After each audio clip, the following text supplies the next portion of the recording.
Hello दोस्तों, स्वागत है आपका मेरे यूट्यूब चैनल परीक्षा प्लान में। तो कैसे हैं आप लोग? आई होप अच्छे होंगे। तो जैसा कि आप लोगों को पता है कि यूपी टेट के हिंदी के प्रीवियस ईयर के क्वेश्चन में सॉल्व करवा रही हूँ। पिछले वीडियो में मैंने 2011 वाले पेपर के क्वेश्चन सॉल्व करवाए थे। ये जो पेपर है ये 2013 वाला है। तो इसमें जो हिंदी के क्वेश्चन है उन्हें मैं सॉल्व करवाऊंगी। तो चलिए वीडियो को शुरू करते हैं। वीडियो देखने के बाद यदि आपको अच्छा लगे, हेल्पफुल लगे तो वीडियो को लाइक और शेयर कीजिएगा। और यदि आप चैनल पर नए हैं तो चैनल को सब्सक्राइब कर लीजिए। ये जो पीडीएफ मिली है ये आप देख रहे हैं पूरी तरीके से साफ नहीं है, तो इनके क्वेश्चन को मैंने टाइप कर लिया है। तो उसी पीडीएफ से मैं पढ़ाने वाली हूँ। तो चलिए वीडियो को शुरू करते हैं। मैंने ये क्वेश्चन इसीलिए टाइप कर लिए हैं ताकि आप लोगों को कोई भी परेशानी ना हो, आप लोगों को स्पष्ट क्वेश्चन दिखने चाहिए। चलिए शुरू करते हैं। पहला प्रश्न दिया गया है, कपटी मित्र के लिए सही मुहावरा है। पहला है दांत काटी रोटी, दूसरा है आस्तीन का सांप, तीसरा है अक्ल की दुम और चौथा है आबनूस का कुंदा। तो कपटी मित्र के लिए सही मुहावरा होगा आस्तीन का सांप। दूसरा विकल्प इसमें सही हो जाएगा। चलिए आगे बढ़ते हैं, अगले प्रश्न पर चलते हैं। इंद्रियों को जीतने वाले के लिए एक शब्द है। ये प्रश्न 2011 वाले पेपर में भी पूछा गया। पहला विकल्प है दूरदर्शी, दूसरा है दत्त चित्त, तीसरा है कुशाग्र बुद्धि और चौथा है जितेंद्रिय। तो इंद्रियों को जीतने वाले के लिए एक शब्द है जितेंद्रिय। चौथा विकल्प इसमें सही हो जाएगा। जो दूर की सोचता है वह दूरदर्शी होता है। किसी काम को मन लगाकर यानी चित्त लगाकर करता है वह दत्त चित्त होता है। और कुशाग्र बुद्धि कौन होता है? जिसकी बुद्धि कुशा की नोक के समान तीखी हो। तो ये भी साथ में याद रखिए। चलिए आगे बढ़ते हैं। पवन का संधि विच्छेद है। पहला है पा धन अवन, दूसरा है पा धन वन, तीसरा है पौ धन अन और चौथा है पौ धन अन। तो पवन का संधि विच्छेद पूछा गया है पो धन अन, पो धन अन पवन। तीसरा विकल्प इसमें सही हो जाएगा। इसमें अयादि संधि है तो ये भी आपको याद रखना है। चलिए आगे बढ़ते हैं। पुनर्जन्म का संधि विच्छेद है।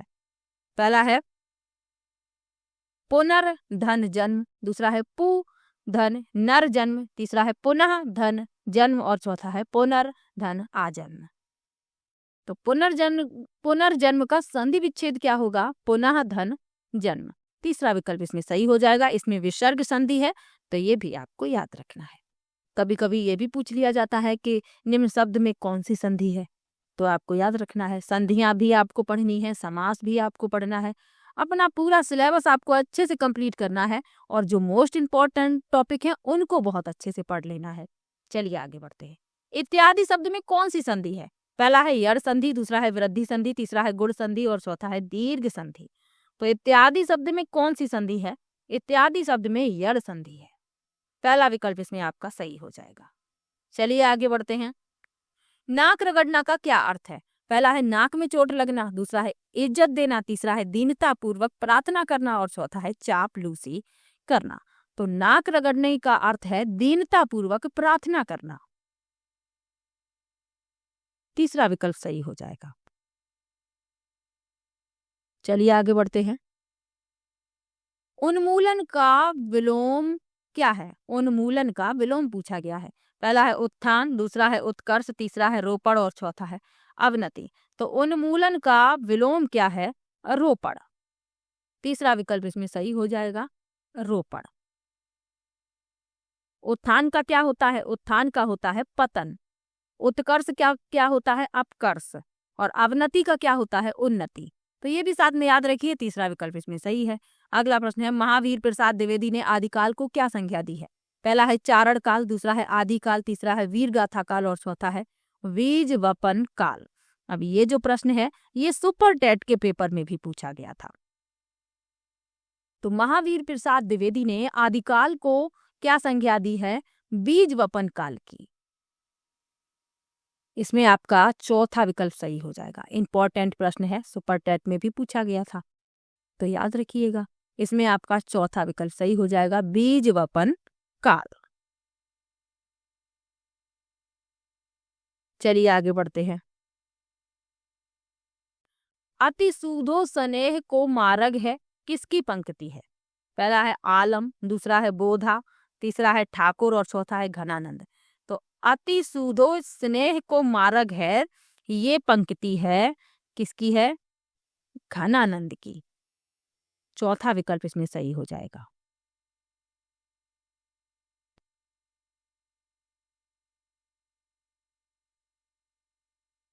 चलिए आगे बढ़ते हैं।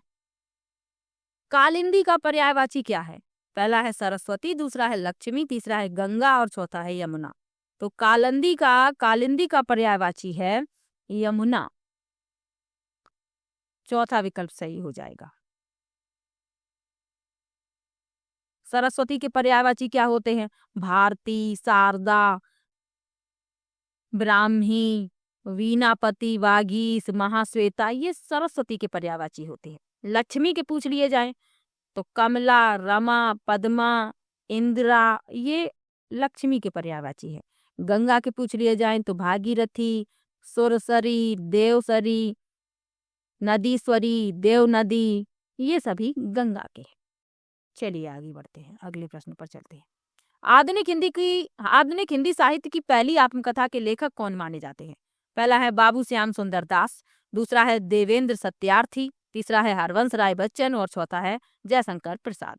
तो आधुनिक हिंदी साहित्य की पहली आत्मकथा के लेखक बाबू श्याम सुंदर दास, पहला विकल्प इसमें सही हो जाएगा।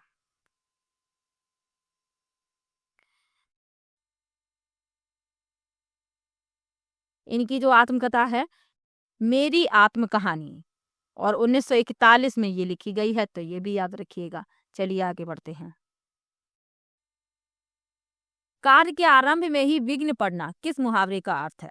पहला है सिर मारना, दूसरा है सिर पर सेहरा बंधा होना, तीसरा है सिर मुड़ाते ही ओले पड़ना और चौथा है सिर पर शैतान सवार होना।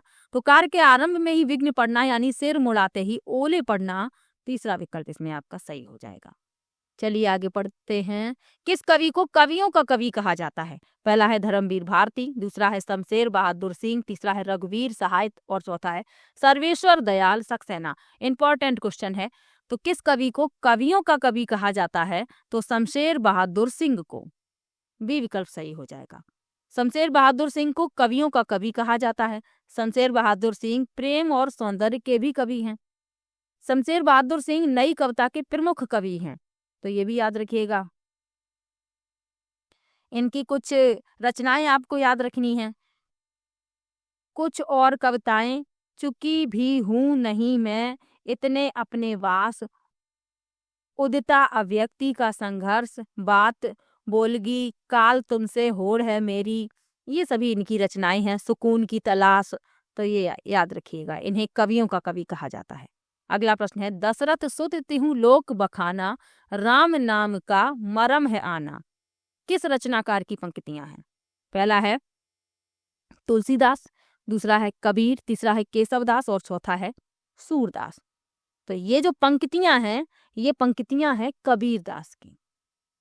दूसरा विकल्प इसमें सही हो जाएगा। चलिए आगे बढ़ते हैं।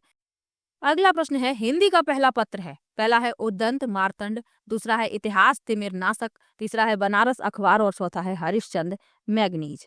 तो हिंदी का पहला पत्र है उद्दंत मार्तंड। इसका प्रकाशन किसके द्वारा किया गया? पंडित जुगल किशोर के द्वारा किया गया, और पंडित जुगल किशोर कानपुर के निवासी थे। कब किया गया प्रकाशन? 30 मई 1826 को कलकत्ता से ये प्रकाशित हुआ। तो ये भी आपको याद रखना है, पहला विकल्प इसमें आपका सही हो जाएगा। और 30 मई को राष्ट्रीय हिंदी पत्रकारिता दिवस मनाया जाता है, तो ये भी साथ में याद रखना है आपको। अगला प्रश्न है चिंतामणि किसका निबंध संग्रह है? पहला है बाल मुकुंद गुप्त, दूसरा है हजारी प्रसाद द्विवेदी, तीसरा है रामचंद्र शुक्ल और चौथा है श्याम सुंदर दास। तो चिंतामणि किसका निबंध संग्रह है? रामचंद्र शुक्ल का। तीसरा विकल्प उत्तर हो जाएगा। चलिए आगे बढ़ते हैं, अगले प्रश्न पर चलते हैं। काशी नागरी प्रचारणी सभा की स्थापना किस वर्ष हुई? पहला है 1893 ईस्वी, दूसरा है 1900 ईस्वी, तीसरा है 1903 ईस्वी और चौथा है 1905 ईस्वी। तो काशी नागरी प्रचारणी सभा की स्थापना 1893 में हुई थी। इसके संस्थापक अध्यक्ष बाबू श्याम सुंदर दास, राम नारायण मिश्र तथा शिव कुमार सिंह आदि हैं। यह वाराणसी में स्थापित है, तो ये भी आपको याद रखना है। तो इसमें आपका पहला विकल्प सही हो जाएगा। चलिए आगे बढ़ते हैं। प्रेम सागर किसकी रचना है? पहला है मुंशी सदा सुखलाल, दूसरा है सदल मिश्र, तीसरा है लल्लू लाल जी और चौथा है राम प्रसाद निरंजनी। तो प्रेम सागर किसकी रचना है? प्रेम सागर रचना है लल्लू लाल जी की। तीसरा विकल्प इसमें सही हो जाएगा। चलिए आगे बढ़ते हैं। व्युत्पत्ति के आधार पर संज्ञा के कितने भेद हैं? पहला है 3, दूसरा है 4, तीसरा है 5 और चौथा है 6। तो व्युत्पत्ति के आधार पर संज्ञा के भेद पूछे गए हैं। तो 3 भेद होते हैं, रूढ़ संज्ञा, यौगिक संज्ञा और योग रूढ़ संज्ञा। तो पहला विकल्प सही हो जाएगा। अब आपसे पूछ लिए जाए कि अर्थ की दृष्टि से संज्ञा के कितने भेद हैं? तो 5 भेद हैं अर्थ की दृष्टि से। कौन कौन से? व्यक्तिवाचक, जातिवाचक, भाववाचक, समुदायवाचक, द्रव्यवाचक। तो ये भी साथ में याद रखिएगा। इसमें व्युत्पत्ति के आधार पर पूछा गया है तो पहला विकल्प सही है। अगला प्रश्न देखते हैं। हिंदी के शब्दों का लिंग निर्धारण किसके आधार पर होता है? पहला है प्रत्यय, दूसरा है संज्ञा, तीसरा है क्रिया और चौथा है सर्वनाम। तो हिंदी के शब्दों का लिंग निर्धारण किसके द्वारा होता है? संज्ञा के द्वारा। दूसरा विकल्प इसमें आपका सही हो जाएगा, संज्ञा। चलिए आगे बढ़ते हैं, अगले प्रश्न पर चलते हैं। कारक के कितने भेद होते हैं? पहला है 7, दूसरा है 8, तीसरा है 9 और चौथा है 10। तो कारक के कितने भेद हैं? 8 भेद होते हैं। कर्ता ने कर्म को करण से, संप्रदान के लिए अपादान से, अलग होने में, संबंध का, की के, रारी रे, अधिकरण में, पर, संबोधन हे, अरे। तो ये सब आपको याद रखना है। 8 भेद होते हैं कारक के। चलिए आगे बढ़ते हैं। घा का उच्चारण स्थान कौन सा है? पहला है मूर्धा, दूसरा है कंठ, तीसरा है तालु और चौथा है दंत। तो घा का उच्चारण स्थान पूछा गया है, तो घा का उच्चारण स्थान है कंठ।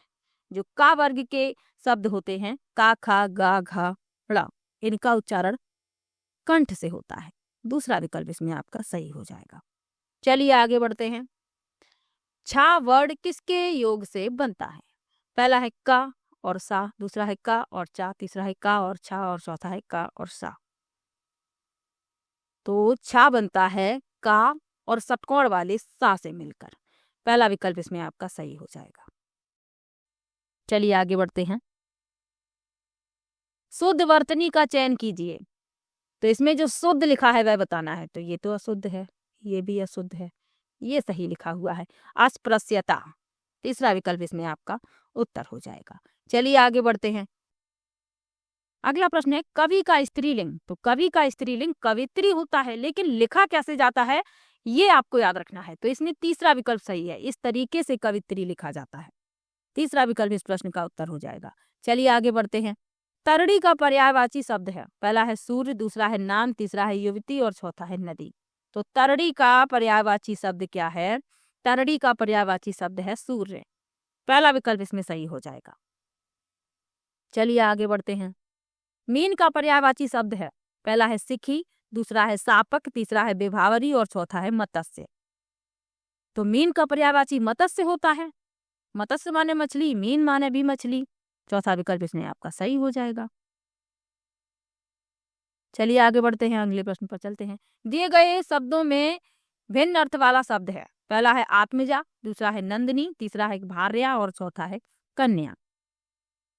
तो आत्मजा, नंदिनी और कन्या ये पुत्री के पर्यायवाची हैं, लेकिन भार्या जो है ये पत्नी का पर्यायवाची है। तो यही हो जाएगा इस प्रश्न का उत्तर। चलिए आगे बढ़ते हैं, अगले प्रश्न पर चलते हैं। अनुपम का पर्यायवाची शब्द है। पहला है स्वर्गीय, दूसरा है लौकिक, तीसरा है पार्थिव और चौथा है अद्वितीय। तो अनुपम का पर्यायवाची शब्द पूछा गया है। अनुपम का पर्यायवाची शब्द होता है अद्वितीय। चौथा विकल्प इसमें आपका सही हो जाएगा। चलिए आगे बढ़ते हैं, आखिरी प्रश्न है। कान का कच्चा होने का अर्थ है। पहला है कम सुनना, दूसरा है सुनी बात पर विश्वास करना, तीसरा है दूसरे की बात मानना और चौथा है कान का कमजोर होना। तो कान का कच्चा होने का अर्थ है सुनी बात पर विश्वास करना। दूसरा विकल्प इसमें आपका सही हो जाएगा। तो ये हिंदी के क्वेश्चन थे, इन्हें मैंने सॉल्व करवा दिया है।